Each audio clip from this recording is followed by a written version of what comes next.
नाही, बातमी येते किरण सामंत यांच्या संदर्भातली। किरण सामंत अखेर मतदानासाठी दाखल झालेत। त्यांचा फोन नॉट रिचेबल होता असं सकाळपासून म्हटलं जात होतं। नेटवर्क प्रॉब्लेममुळे किरण सामंतांशी संपर्क होत नाही अशी माहिती त्यांच्या पत्नीनेही दिली होती। आणि त्यानंतर आता अखेर संध्याकाळच्या सुमारास किरण सामंत हे मतदानासाठी पोहोचलेत। ही एक्सक्लुसिव्ह दृश्य एबीपी माझावर आपण बघतोय। अधिक तपशील जाणून घेऊया अमोल मोरे यांच्याकडनं। अमोल,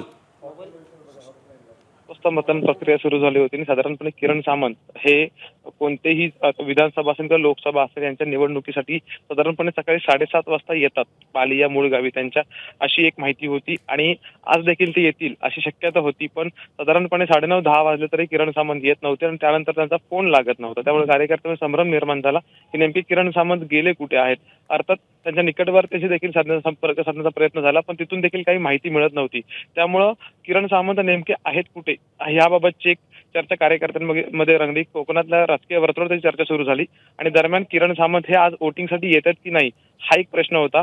पण साधारणपणे 1 तासाभरापूर्वी त्यांच्या पत्नीनं आपल्यालाच माहिती दिली होती एबीपी माझाला की साधारणपणे पुढच्या काही वेळामध्ये किरण सामंत येतील आणि त्यांचा मतदानाचा हक्क जो आहे तो बजावतील। आणि आता किरण सामंत आलेले आहेत त्यांच्या मूळ गावी पाली या ठिकाणी आणि त्यांनी आता मतदानाचा हक्क जो आहे तो या ठिकाणी बजावलेला आहे। शेवटची 15 मिनिटं शिल्लक आहेत आणि अशा वेळेला किरण सामंत यांनी येऊन सहपत्नी आपला हक्क या ठिकाणी बजावलेला आहे। अर्थात आता ते प्रसार माध्यमांशी काही संवाद साधतात का हे बघावं लागणार आहे, कारण की टेक्निकली प्रॉब्लेम सांगितला गेला होता, मोबाईलचा इश्यू झाला होता, त्यामुळे ते संपर्कामध्ये नव्हते, कुणाशी संपर्क साधता येत नव्हता असं त्यांच्या पत्नीनं सांगितलं होतं। आणि मला वाटतं जवळपास वोटिंगच्या शेवटच्या काही मिनिटांमध्ये या ठिकाणी दाखल झालेले आहेत। अशी आपण त्यांना एक विनंती अशी करणार आहोत की त्यांनी याबाबत प्रसार माध्यमांशी बोलावं असं। शेठ तुम्ही बोलणार आहात का?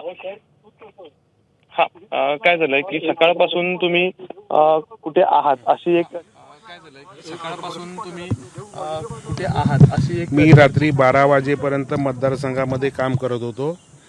सकाळी 7 वाजता मी बरोबर घरातून बाहेर पडलो।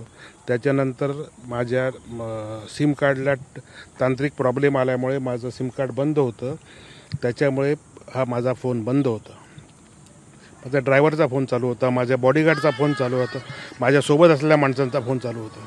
मी माझ्या बायकोला माझ्या पत्नीला पण फोन करून सांगितलं होतं की मी 4:30 वाजेपर्यंत घरी पोहोचतो, मग त्यानंतर मतदान करायला तुम्ही।